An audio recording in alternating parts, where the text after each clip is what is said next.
Hi guys, this is Nifty team. Guys, இந்த வீடியோவில் நம்ம என்ன பார்க்க போகிறோம் அப்படின்னா, இன்றைக்கி நம்ம அட்வான்ஸில் வச்சு என்ட்ரி எப்படி எடுத்துருக்கலாம் அப்படின்ட்டு எஜுகேஷனல் வீடியோ தான் பார்க்க போகிறோம். வீடியோக்குள்ளே போகிறதுக்கு முன்னாடி இந்த வீடியோவை யூடியூப்பில் யாரும் இப்போ தான் புதுசாக பார்க்குறீங்க அப்படின்னா கண்டிப்பாக நம்ம யூடியூப் சேனல் கீழே இருக்க டெலிகிராம் சேனலில் ஜாயின் பண்ணிங்க. அப்போ தான் நம்ம போடுற செல்லர்ஸோட பிஇபி லெவல் அண்ட் செல்லர்ஸோட ரியல் சப்போர்ட் ரெசிஸ்டன்ஸ் எல்லாமே உங்களுக்கு மார்க்கெட் ஓப்பன் ஆகிறதுக்கு முன்னாடி ஃப்ரீயாகவே கிடைக்கும். காய்ஸ், அது மட்டும் இல்லாமல் நம்ம சேனலில் ஆப்ஷன் பையிங்கு தேவையான ஸ்ட்ராட்டஜிஸ்லாம் இருக்குது. அதெல்லாம் உங்களுக்கு ரொம்பவே யூஸ்ஃபுல்லாக இருக்கும். அது மட்டும் இல்லாமல் காய்ஸ், நம்ம எந்த ஒரு அட்வான்ஸில் எந்த ஒரு இண்டிகேட்டரையோ, எந்த ஒரு வேர்ல்டு நியூஸையோ, எந்த ஒரு எஃப்ஐஏடிஏ டேட்டாவையோ, எந்த ஒரு ஓப்பன் இண்டஸ்ட்ரியோ நம்ம பார்க்க மாட்டோம் காய்ஸ். நம்ம பார்க்குறது எல்லாமே என்ன அப்படின்னு கேட்டிங்கன்னா அட்வான்ஸ் லெவல், அதாவது செல்லர்ஸ்க்கு லாஸ் வரக்கூடிய இடம். ட்ரேடிங் லாங்குவேஜில் பிரேக் ஈவன் பாயிண்ட்டுன்னு சொல்லுவாங்க. ஓகேங்களா? இதை நம்ம என்எஸ்சி சைட்லேருந்து எப்படி எடுக்கிறது அப்படின்ட்டு நம்ம ஒரு கோர்ஸ் வீடியோவில் கற்றுக் கொடுக்குறோம். அதாவது அந்த அட்வான்ஸ் லெவலில் எந்த சைட்டில் போய்ட்டு எப்படி எடுக்கிறது, இதை வச்சு இன்ட்ராடேயில் எப்படி ட்ரேட் எடுக்கிறது அப்படின்ட்டு நம்ம ஒரு வீடியோ கோர்ஸ் கொடுக்கோம்.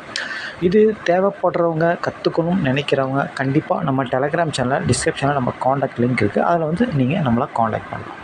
ஓகே கைஸ், இன்றைக்கி மார்க்கெட்டில் என்ன நடந்தது அப்படின்னு சொல்லிட்டு பார்க்கலாம். நம்ம அட்வான்ஸ் லெவல் வச்சு எப்படி என்ட்ரி எடுத்துருக்கலாம்னு பார்க்கலாம்.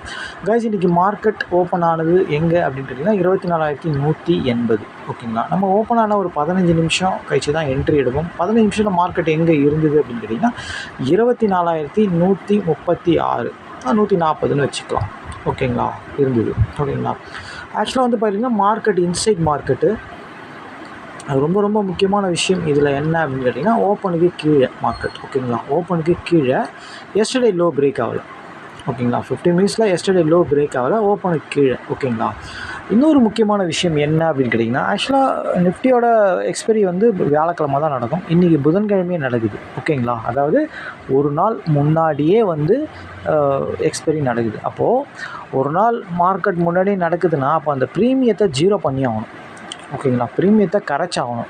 செல்லர்ஸோட வேலை அதுதான். ஓகேங்களா? அப்போது ஒரு நாள் முன்னாடி மார்க்கெட் முடியுது அப்படின்னால ஒன்று பயங்கர வால்ட்டெல்லாம் இருக்கும். மார்க்கெட் வந்து ஒன் சைடாக மார்க்கெட் போய் மேலே போய் கீழே போய் அந்த மாதிரி வால்ட்டெல்லாம் இருக்கும். இல்லை அப்படின்னா ஒரே இடத்துல மார்க்கெட்டை நிற்க வச்சு கரைப்பாங்க. இந்த 2 விதமாக தான் ப்ரீமியம் கரையும். ஓகேங்களா?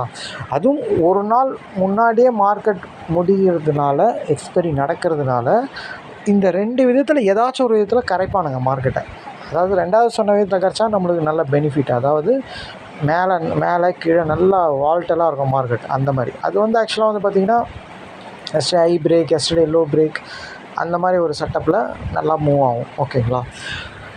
இப்போது இன்றைக்கி மார்க்கெட்டில் என்ன நடந்தது அப்படின்னு பார்த்திங்கன்னா, இது ரொம்ப ஒரு முக்கியமான பாயிண்ட் இது. ஓகேங்களா? அதாவது எக்ஸ்பைரி ஒரு நாள் முன்னாடியே நடக்கிறதுனால ப்ரீமியத்தை கரைக்கிறாங்கன்றதை நீங்கள் நல்லா புரிஞ்சுக்கணும். கரைச்சிருவாங்க. அதனால் ஃபஸ்ட்டு அந்த ½ அன் ஹவர் 1 ஹவருக்குள்ளே நம்ம ட்ரேட் பண்ணிவிட்டு வெளியே வரணுன்ற மைண்ட் செட் எப்போவுமே எக்ஸ்பைரி டேயில் இருக்கணும். இதே ஞாபகத்தில் வச்சிங்க. ஓகேங்களா? ஓகே. இப்போது உங்களுக்கு வந்து 15 மினிட்ஸில் மார்க்கெட் ஓப்பனுக்கு கீழே இருக்குது. ஆனால் எஸ்டர்டே லோ பிரேக் ஆகலை. அப்போது மார்க்கெட் லோவுக்கும் ஓப்பனுக்கும் கீழே மேலே தான் போகுது அப்படின்றது ஓரளவுக்கு நம்மளுக்கு தெரியும். ஓகேங்களா? இந்த லோவை உடச்சிருந்தா ஓகே, புட்டு வண்டி பர்ஃபார்ம் பண்ணிட்டு போயிட்டே இருந்திருப்போம். ஓகேங்களா? ஆனால் அந்த மாதிரி நடக்கலை. ஓகேங்களா? ஓப்பன் பிரேக் அதாவது ஓப்பனை பிரேக் பண்ணவன் லோவை பிரேக் பண்ணல. அப்போது லோவுக்கும் ஓப்பனுக்கும் நடுவில் தான் மார்க்கெட் நடக்க போகுது அப்படின்றது உங்களுக்கு தெரிய வரும். அதாவது ஒரு 20 நிமிஷத்தில் தெரிஞ்சிச்சு உங்களுக்கு. ஓகேங்களா? ஓகே. இதில் நம்ம எவ்வளோ ஃபாஸ்ட்டாக என்ட்ரி எடுத்துகிட்டு வரமோ அவ்வளோ சீக்கிரம் ரொம்ப நல்லது. ஏன்னா ப்ரீமியம் வந்து இன்சைட் மார்க்கெட்டு லோ உடைக்கலை, ஓப்பனுக்கு கீழே. அதாவது இதே வந்து மார்க்கெட் வந்து லோவை உடைக்காமல் ஓப்பனுக்கு மேலே இருந்திருந்தால், லோவை உடைக்காமல் லோ உள்ள வரதுனால மார்க்கெட் ஃபாஸ்ட்டாக மூவ் ஆகிறதுக்கு மேலே இருக்குது. ஆனால் இங்கே என்ன நடக்குது அப்படின்னா, ஓப்பனை கீழே உடைச்சிட்டு லோவை உடைக்கல. அப்போது லோவை உடைக்க விரும்பலை, ஓப்பனை கீழே வச்சிட்டான். அப்போது ஒரு ரேஞ்ச் மாதிரி தான் இருக்க போகுதுன்றதை ஃபஸ்ட்டு நீங்கள் அந்த 15 மினிட்ஸ் டைம் எடுக்கிறது இதுக்கு தான். இப்படி தான் நீங்கள் மார்க்கெட் அனலைஸ் பண்ணணும். ஓகேங்களா? என்ன மார்க்கெட் நடக்க போகுது இனி அப்படின்ட்டு. ஓகேங்களா? மெயின் இன்றைக்கி எக்ஸ்பைரி, அது ரொம்ப ரொம்ப முக்கியம். எக்ஸ்பைரியில் எப்போவுமே ஒரு ½ அன் ஹவர் 1 ஹவர் அதுக்குள்ளே வெளியே வந்துடணும். ஓகேங்களா? அதுக்கப்புறம்லாம் ஒரு 11 மணிக்கெலாம் ட்ரேட் எடுக்கிறதுலாம் ஒரு சின்ன ப்ரீமியம் இருந்தால் எடுக்கலாம். ஓகேங்களா? சின்ன ரிஸ்க் வச்சு தான் எடுக்கணும். ஓகேங்களா? ஏன்னா எவ்வளோ பெரிய இது இருந்தாலும் கரைச்சிருவாங்க. ஓகேங்களா? அந்த 12 மணிக்கு மேலெலாம் எதுக்கு நம்ம சின்ன ப்ரீமியத்தில் 10 ரூபா, 15 ரூபா, மேக்ஸிமம் 20 ரூபாய்க்கு மேலே போகக்கூடாதுன்னு எதுக்கு சொல்கிறேன்னா, எவ்வளோ பெரிய ப்ரீமியம் இருந்தாலும் கரைஞ்சிரும் அது. ஓகேங்களா. அதனால தான் அந்த அந்த இதில் போகக்கூடாது அப்படின்னு சொல்கிறோம் நம்ம. ஓகேங்களா. அப்படி பார்க்கும்போது கைஸ் இன்றைக்கி பார்த்தீங்கன்னா தெளிவாக வந்து ஓப்பனுக்கும் லோவுக்கும் தான் இருக்க போகுது. இன்னொன்று வந்து இன்சைட் மார்க்கெட். ஓகேங்களா. இன்சைட் மார்க்கெட்டு அது வேறு இல்லாமல் ரேஞ்ச் மார்க்கெட்டுன்னு தெரிஞ்சிருச்சு உங்களுக்கு. அப்போது கண்டிப்பாக 2 சைடும் தான் மூவ் ஆகும் அப்படின்றது தெரிஞ்சிருச்சு நம்மளுக்கு. ஆக்சுவலாக 50 மினிட்ஸில் மார்க்கெட் வந்து 24,140 பக்கமாக இருக்கும்போது 24,200ம் 24,100ம் 100 காலும் 24,200 புட்டும் தான் இந்த மணி. ஆக்சுவலாக மார்க்கெட் ஓப்பனுக்கு கீழே இருந்ததுனால லோவை உடைக்கலை அப்படின்றது ஒரு 20 நிமிஷத்தில் தெரிஞ்சுது. அந்த காரணத்தினால் நம்ம காலை சூஸ் பண்ணுவோம். ஓகேங்களா. 24,100 அப்படின்ற கால் இந்த மணி அப்போது அவனை நம்ம சூஸ் பண்ணுவோம். ஏன்னா ஓப்பனை உடைச்சிட்டான் கீழே. ஓகேங்களா. ஓப்பனை உடைச்சிட்டு லோவை உடைக்கலை. லோவில் வந்து நிற்கிது மார்க்கெட்டு. இதை எப்படி கன்ஃபார்ம் பண்ணலாம் அப்படின்னா நம்ம ப்ரீமியத்தை வச்சு கன்ஃபார்ம் பண்ண முடியும். ஓகேங்களா. இப்போ பாருங்கள், மார்க்கெட் கால் ஆப்ஷன், அதாவது மார்க்கெட் லோ உடைக்கலை, ஆனால் கால் ஆப்ஷன் லோ உடைச்சிட்டான். உடைச்சவன் அவனோட அட்வான்ஸ் லெவலில் உடைக்கலை. அதாவது ப்ரீவியஸ் க்ளோஸ்க்கு கீழே, எஸ்டர்டே லோக்கு கீழே, ஓப்பனுக்கு கீழே, எல்லாமே நெகட்டிவ். ஓகேங்களா. ஆனால் மார்க்கெட் அப்படி கிடையாது. ஓகேங்களா. மார்க்கெட்டு அப்படி கிடையாது கண்டிப்பாக. ஓகேங்களா. மார்க்கெட் வந்து ஓப்பனை மட்டும்தான் கீழே உடைச்சான், லோவை உடைக்கல. ஆனால் இவன் பாருங்கள் ரெண்டுத்தையுமே உடைச்சிட்டான். ஓகேங்களா. ஆனால் அட்வான்ஸ் லெவலில் உடைக்கல. ரொம்ப முக்கியமான விஷயம். அட்வான்ஸ் லெவலில் சப்போர்ட்டில் இருந்தால் அந்த டைமில். ஓகேங்களா. மார்க்கெட் கரெக்டாக லோவில் போய் நிற்கிது அந்த டைமில். லோவை உடைக்க விரும்பலை. ஓகேங்களா. அதனால தான் நம்ம இவனை எடுத்தோம். இன்னொரு விஷயம் என்ன அப்படின்னு கேட்டிங்கன்னா, கால் ஆப்ஷன் லோவை உடைச்சிட்டான். ஆனால் இந்த மணி புட் ஆப்ஷன் மார்க்கெட் நெகட்டிவ். அப்போ புட் ஆப்ஷன், அதாவது மார்க்கெட் நெகட்டிவ் மீன்ஸ் ஓப்பனுக்கு கீழே கால் ஆப்ஷன் லோவை உடைச்சிட்டான். கால் ஆப்ஷன் லோவை உடைச்சா புட் ஆப்ஷன் ஐயை உடைக்கணும். இவன் எங்கே இருக்கான் பார்த்தீங்கன்னா 50 மினிட்ஸில் ஐ எங்கேயோ இருக்குது, இவன் இங்கே இருக்கிறான். இன்னொன்று மார்க்கெட் நெகட்டிவ், ஓப்பனுக்கு கீழேனா இவன் ஓப்பனுக்கு மேலே இருக்கணும். 104ன்றது இவனோட ஓப்பனுக்கு கீழே இருக்கும். ஓகேங்களா. அப்போது புட்டை நம்ம எடுக்கக்கூடாதுன்றது இது ஒரு முக்கியமான ரீசன். ஓகேங்களா. அதாவது கால் ஆப்ஷன் லோவை உடச்சிட்டான். அப்போது புட் ஆப்ஷன் ஐயை உடச்சிருந்தா ஒன் சைட் மார்க்கெட் கண்டிப்பாக இன்றைக்கி நடந்துருக்கும். ஓகேங்களா. இவன் எப்போ ஐயை உடைக்கலையோ ஓப்பனுக்கு கீழே இருந்தானோ அதனால தான் மார்க்கெட் லோவை உடைக்கலை. புரிஞ்சுதுங்களா. அதனால தான் மார்க்கெட் லோவை உடைக்கலை. ஓகேங்களா. இதே இவன் ஐயை உடச்சிருந்தா கண்டிப்பாக மார்க்கெட்டும் லோவை உடச்சிருக்கும். ஏன்னா கால் ஆப்ஷன் ஆல்ரெடி லோவை உடச்சிட்டான். மார்க்கெட் உடச்சிருந்தது, இவன் ஐயை உடச்சிருந்தா மார்க்கெட் உடச்சிட்ருக்கோம். ஓகேங்களா. இவன் உடைக்கலைன்னும் போது மார்க்கெட் அங்கேருந்து திரும்பிட்டோம். கால் ஆப்ஷனும் பர்ஃபார்ம் பண்ணுவான் அப்படின்றது ஒரு 20 நிமிஷத்தில் நம்மளுக்கு தெரியும். ஏன்னா இன்னொன்று மார்க்கெட் நெகட்டிவ்னால் இவன் புட் ஆப்ஷன் ஓப்பனுக்கு மேலே இருக்கணும். ஓகேங்களா. மார்க்கெட் ஓப்பனுக்கு கீழேனா இவன் ஓப்பனுக்கு மேலே இருக்கணும். அதான் ரூல். அதேமாரி கால் ஆப்ஷனும் ஓப்பனுக்கு கீழே இருந்தாலும் இவன் ஓப்பனுக்கு மேலே இருக்கணும். ரூல் அது. ஆனால் அந்த மாதிரி இல்லை, முரண்பாடாக இருக்குது. அதாவது டிஃபிகல்ட்டாக இருந்தது ப்ரீமியம் இன்றைக்கி. அப்போ இந்த மாதிரி டைமில் கண்டிப்பாக வந்து அதாவது ஒரு சினாரியோனா கரெக்டாக இருக்கணும், செட் ஆகணும். கால் ஆப்ஷன் லோ உடச்சா இவன் ஐயை உடைக்கணும், உடைக்கலை. மார்க்கெட் நெகட்டிவ்னால் இவன் பாசிட்டிவ் வரணும். அதுவும் இவன்கிட்ட இல்லை. புட் ஆப்ஷன் எல்லாமே வந்து தப்பாக இருந்தது புட் ஆப்ஷனுக்கு நீ. அதனால தான் நம்ம புட்டை எடுக்கலை. ஆனால் இன்சைட் மார்க்கெட் 2 சைடும் ஆடும். ஆனால் ஃபஸ்ட் ஹாஃபில் நம்ம இவனை எடுக்க முடியாது. ஏன்னா எல்லாமே தப்பாக இருக்குது. மார்க்கெட் ஓப்பனுக்கு கீழே இருக்குது, இவன் ஓப்பனுக்கு மேலே இருக்கணும், இல்லை. ரெண்டாவது கால் ஆப்ஷன் லோவை உடைக்கிறான், இவன் ஐயை உடைக்கணும், உடைக்கலை, எங்கேயோ இருக்குது. அப்போது கால் ஆப்ஷன் தான் பர்ஃபார்ம் பண்ண போகுதுன்றத இண்டிகேஷன் ஃபஸ்ட் ஹாஃப்லேயே கொடுத்துட்டான். ஓகேங்களா. அதனால தான் இந்த என்ட்ரியை நம்ம எடுத்தோம். 68ன்றது அட்வான்ஸ் லெவல் இல்லை எடுத்தோம். மேக்ஸிமம் இவன் ஓப்பனுக்கு கீழே, எஸ்டர்டே லோ கீழே, ப்ரீவியஸ் க்ளோஸ் கீழே இருக்கிறவன் மேக்ஸிமம் இவன் லோ கிட்ட தான் போக முடியும். லோவை உடைச்சா தான் ஓப்பன்கிட்ட போக முடியும். ஆனால் இவன் லோவே உடைக்கலை. ஓகேங்களா. 68 70 அப்படின்னா கூட 95 வரைக்கும் போச்சு மார்க்கெட். 99 வரைக்கும் போச்சு ஆக்சுவலாக. ஓகேங்களா. கரெக்டாக வந்து 70 99 கிட்டத்தட்ட 25 பாயிண்ட் சாலிடாக வந்தது. நம்மளுக்கு ஃபஸ்ட் டார்கெட் கண்டிப்பாக எடுத்துருக்க முடியும் இதில். ஓகேங்களா. அதுக்கப்புறம் மார்க்கெட் வந்து 52ன்ற அட்வான்ஸ் லெவலில் நின்றுச்சு வந்து. ஏன்னா மார்க்கெட் ரேஞ்சின்னு தெரிஞ்சு போச்சு நம்மளுக்கு. மேக்ஸிமம் மார்க்கெட் என்ன பண்ணுவான், மார்க்கெட் வந்து எஸ்டர்டே லோ உடைக்க மாட்டான்றது தெரியும். ஏன் அப்படின்னா புட் ஆப்ஷன் ஐயை உடைக்கலை. அதனால் மார்க்கெட் லோவை உடைக்காது அப்படின்றது நம்மளுக்கு தெரியும். இன்னொன்று புட் ஆப்ஷன் ஓப்பனுக்கு மேலே இருக்கணும், ஓப்பனுக்கு மேலே இல்லை. அப்போது அவன் மேக்ஸிமம் ஓப்பனுக்கு வரைக்கும் தான் போக முடியும் புட் ஆப்ஷன்றதும் நம்மளுக்கு தெரியும். ஓகேங்களா. 2 பேருமே ஓப்பனுக்கு கீழே இருந்தானுங்க. ஓகேங்களா. அப்போது இவனை நம்ம எடுத்தால் கண்டிப்பாக ஓப்பன் எஸ்டர்டே லோ இதை உடச்சி புல் பேக் ஆனானா ஓப்பன் வரைக்கும் போவான்றது தெரியும். ஆனால் இவன் எஸ்டர்டே லோவே உடைக்கல. அப்போ டார்கெட் நம்ம இதை தான் வைக்கணும். ஃபஸ்ட் டார்கெட் 25-30 பாயிண்ட் இருக்குது. ஆனால் 25 பாயிண்ட் 20 பாயிண்ட் 15 பாயிண்டில் வெளியே வரணும். இன்னொன்று இன்சைட் மார்க்கெட்டு, ரேஞ்ச் மார்க்கெட்டு 12 பாயிண்டில் கூட வெளியே வரலாம். ஓகேங்களா? ஓகே, இங்கே நீங்கள் என்ட்ரி எடுத்துகிட்டு வெளியே ப்ராஃபிட் பண்ணிட்டீங்க.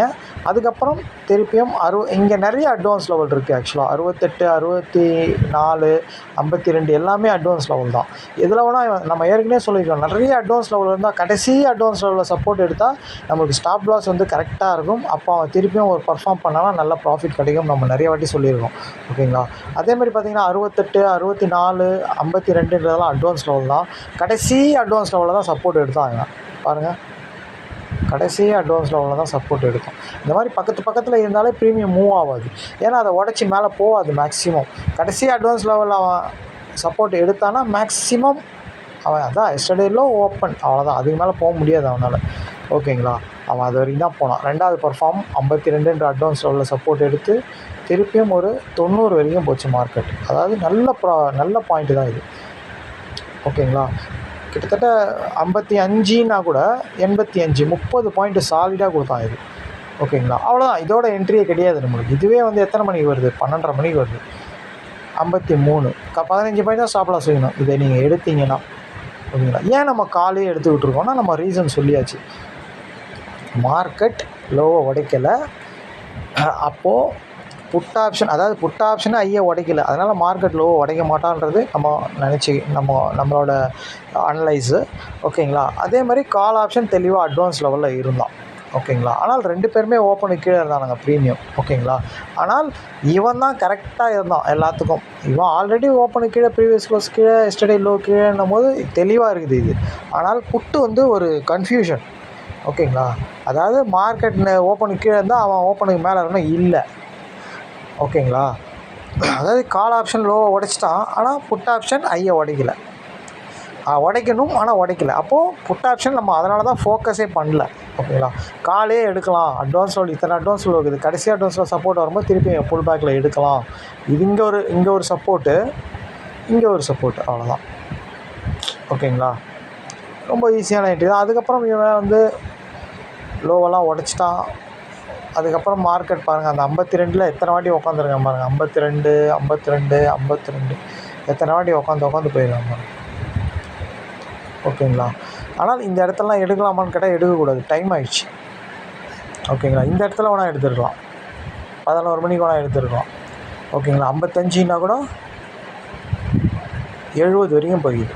15 பாயிண்ட். ஓகேங்களா? இந்த இடத்துல கூட பரவாயில்ல, 1 மணிக்குள்ளே தான் இருக்குது மார்க்கெட். ஓகேங்களா? அதுக்கப்புறம் தான் லெவலை உடைக்கலாம். எத்தனை மணிக்கு? 2:30 மணிக்கு. அது பிரச்சனை இல்லை. எப்போதுமே கடைசி டைமே ப்ரீமியம் அப்படி தான் இருக்கும். எந்த சைடுமே மூவ் ஆகாது. ஏன்னா ரேஞ்சு மார்க்கெட்டு தெரிஞ்சிருச்சு. எஸ்டர்டே லோ பிரேக் ஆகலை மார்க்கெட்டு, ஓப்பனுக்கு கீழே. அப்போது லோவுக்கும் ஓப்பனுக்கும் தான் மார்க்கெட். பாருங்கள், கீழே வருது ஓப்பனுக்கு போகுது, கீழே வருது ஓப்பனுக்கு போகுது, கீழே வருது, அவ்வளோதான். டைம் முடிஞ்சிருச்சு. ஓகேங்களா? இது ரேஞ்சின்னு தெரிஞ்சு போச்சு. ஆக்சுவலாக இவன் வந்து எஸ்டர்டே லோவுலேயே வரான். இவன் ஏன் கால் ஆப்ஷன் பர்ஃபார்ம் பண்ணலை? என்ன ரீசன் அப்படின்னா, கால் ஆப்ஷன் ஓப்பனுக்கு கீழே இருந்தான். இவன் எஸ்டர்டே லோ பிரேக் ஆகலை, லோவுள்ள வரான் மார்க்கெட்டு. அதே மாதிரி ப்ரீமியம் இருந்தது அப்படின்னா ஒன் சைட் மார்க்கெட்டாக இன்றைக்கி கால் ஆப்ஷன் நல்லா பர்ஃபார்ம் பண்ணியிருப்பான். ஓகேங்களா? ஆனால் இவன் என்ன பண்ணியிருக்கான்? 15 மினிட்ஸில் இவனோட ஓப்பன், இவனோட எஸ்டர்டே லோ எல்லாம் மார்க்கெட் உடைக்கல. ஆனால் இவன் உடச்சிட்டான். அதனால தான் இவனால் பர்ஃபார்ம் பண்ண முடியல. ஓகேங்களா? அதனால தான் இவன் பர்ஃபார்ம் பண்ண முடியல அப்படின்னா மார்க்கெட்டை ரேஞ்ச் ஆக்குறாங்கன்றது புரிஞ்சிக்கணும் இதில். ஓகேங்களா? இதே வந்து இந்த இடத்துல ஓப்பன் பக்கத்தில் இருந்தது, எஸ்டர்டே லோ பக்கத்தில் ஓப்பன் இருந்தது, இல்லை இந்த இடத்துல அட்வான்ஸ் லெவலுக்கு பக்கத்தில் ஓப்பன் இருக்குதுன்னு வச்சிங்களேன், அப்போது இவன் ஓப்பனுக்கு மேலே அட்வான்ஸ் லெவலுக்கு மேலே இருக்கிறவன் கண்டிப்பாக மேலே போயிட்டுருப்பான் ஒன்ஸ். அப்போது மார்க்கெட் எஸ்டர்டே லோ பிரேக் பண்ணல, எஸ்டர்டே லோ உள்ளே வருது அப்படின்னும் போது இவனும் புட் ஆப்ஷன் ஐயை உடைக்கலைன்னும் போது இவன் லோ உள்ள வரணும். ஓகேங்களா? வந்துட்டுருப்பான் ஓப்பனுக்கு மேலே இருந்தால். எப்போதுமே ஓப்பனுக்கு கீழே போயிட்டாலே அவன் பர்ஃபார்ம் பண்ணுறது கஷ்டம். அதேமாதிரி எஸ்டர்டே லோவை உடச்சிட்டான்னா பர்ஃபார்ம் பண்ணுறது கஷ்டம். பெரும்பாலும் மார்க்கெட் பர்ஃபார்ம் பண்ணாது. ஒரு சில மார்க்கெட் 10 ட்ரேடில் ஒரு ட்ரேட் 2 ட்ரேட் வேணால் இங்கே வந்துட்டு திடீர்னு போயினே இருப்பான் அவன் பாட்டு. எஸ்டர்டே லோ உடச்சி ஓப்பனை உடச்சி போயிட்டே இருக்கும் மார்க்கெட். எப்போனா தான் நடக்கும் அது. அதிக டைம் நடக்காது. ஓகேங்களா? இந்த மாதிரி மார்க்கெட்டில் சிம்பிளாக நம்ம ஃபஸ்ட்டு 1 ஹவருக்குள்ளே ஒரு என்ட்ரி எடுத்துகிட்டு விட்டுடணும். ஓகேங்களா? அது 15 பாயிண்ட்டோ 12 பாயிண்ட்டாக இருந்தால் விட்டுடணும். ஓகேங்களா? கரெக்டாக நம்ம மார்க்கெட்டை ஜட்ஜ் பண்ண தெரியணும். ஓகேங்களா? அதே மாதிரி 12:30 மணிக்கெலாம் ட்ரேட் இருக்கிறதா சின்ன ப்ரீமியம் தான் எடுக்கலாம். ஓகேங்களா? இல்லைனா விட்டுட்டு தேவையே இல்லை, நம்மளுக்கு என்ட்ரியே தேவையில்லைன்ற ஒரு ட்ரேடுக்கு மேலே என்ட்ரி தேவையில்லை. ஏன்னா ப்ரீமியம் கரைக்க போகிறாங்கிறது தெரியும், ரேஞ்ச் ஆகிட்டாங்க மார்க்கெட்டுன்னு தெரியுது. லோ உடைக்கல, ஓப்பனை உடச்சிட்டான். அப்போ ஓப்பனுக்கும் லோவுக்கும் தான் மார்க்கெட்டுன்னு தெரிஞ்சு போச்சு. ஓகேங்களா? அதுக்கேற்ற மாதிரி ப்ரீமியமும் மாறி மாறி இருக்குது. ரெண்டுமே ஓப்பனுக்கு கீழே எஸ்டர்டே லோ கீழே வந்துட்டானுங்க. ஓகேங்களா? அப்போது ஒரு ரேஞ்ச் மார்க்கெட் ப்ரீமியத்தை இன்றைக்கி கரைக்கிறாங்க அப்படின்னு தெரிஞ்சு, அப்போ நம்ம தேவையே இல்லை, நாளைக்கு ஃப்ரெஷ் ப்ரீமியத்தில் எடுத்துகிட்டு போயிட்டே இருக்கலாம். ஒரு ட்ரேட் எடுத்துகிட்டு ஃப்ரெஷ் ப்ரீமியத்தில் எடுத்துகிட்டு போயிடலாம். ஓகேங்களா? ஓகே, இன்றைக்கி என்ட்ரி இப்படி தான் கைஸ் எடுத்துருக்கணும். ஓகேங்களா? இன்றைக்கி வந்து ஒரு ரேஞ்சுன்றது இன்சைட் மார்க்கெட்டு நம்ம எல்லாருக்குமே தெரியும். ஓகே, இன்சைட் மார்க்கெட்டில் இப்படி தான் கரைப்பானுங்கன்றது, அதுவும் எக்ஸ்பைரி டேயில் இந்த மாதிரிலாம் மாட்டுச்சுன்னா கரைப்பானுங்க. ஓகேங்களா? அதனால தான் நம்ம எக்ஸ்பைரி டேயில் கண்டிப்பாக குயிக்காக ட்ரேடை முடிச்சுட்டு வெளியே வரணும் அப்படின்ட்டு. ஓகேங்களா? ஓகே காய்ஸ், இன்றைக்கி என்ட்ரி இப்படி தான் கைஸ் எடுத்துருக்கணும். நம்ம ஆக்சுவலாக நாளைக்கு மார்க்கெட் லீவு. ஓகேங்களா? நம்ம ஃப்ரைடே மார்க்கெட்டில் பார்க்கலாம். தேங்க்யூ கைஸ், பாய்.